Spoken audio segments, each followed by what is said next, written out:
Crash! Broken glass scatters across the floor. I stand there horrified as I see the test tubes that were once in my hand now shattered on the tile floor. The acidic contents are sizzling on the ground, and I start to hear people shouting down the hall. My professor bursts into the lab, shouting and cursing in Czech, but I can't seem to hear him. I can only hear my own thoughts as I stand there frozen in horror. It's all your fault. What have you done?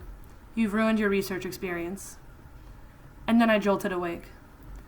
Gasping, I reorient myself back to reality. The faint moonlight streaming through the window reminds me that I'm in my new dorm room. I just arrived in Brno, Czech Republic yesterday, and I'm here because I miraculously got accepted into this 5-week summer research program. My first day of work starts tomorrow, where I'm supposed to conduct research with metal alloy nanoparticles.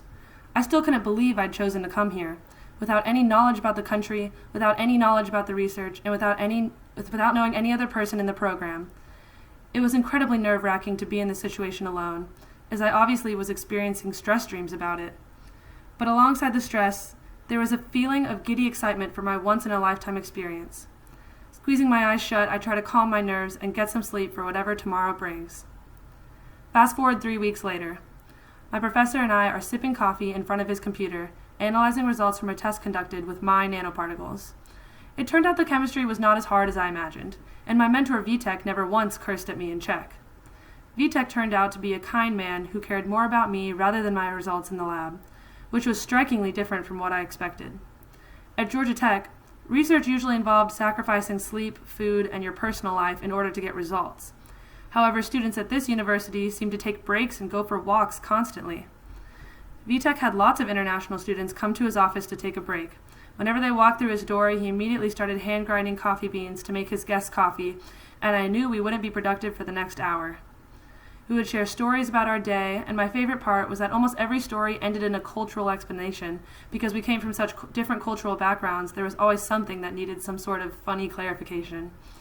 We would snack on sweet honeycomb from my professor's garden all afternoon and fill the office with laughter and sharp aromas of coffee. I think I spent more time that summer getting lunch, drinking coffee, and talking to people rather than doing actual chemistry. But I learned a lot about different cultures, and I at least actually looked forward to research every day rather than dreading it, which is how I felt at Georgia Tech. That's when I realized it was just as important to enjoy my life as well as work towards my academic goals. I needed to achieve better balance between schoolwork and my personal life. After this summer abroad, I started devoting more time to my friends at Georgia Tech, because while improving a prototype takes time, it takes even more time to maintain a friendship. I realized that most people work hard at school so they can get a good job, and they want a good job so that they can make money, and they want money so that they can provide for themselves or their family and be happy. And if happiness was the ultimate goal, why was I sacrificing it to do well in school? I realized I could be happy in the moment if I just took some pressure off myself and focused on my friends and family.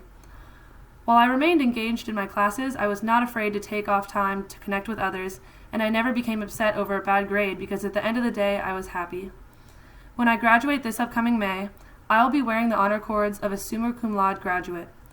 But what's more important and permanent to me is the memories and connections I've made with my peers and professors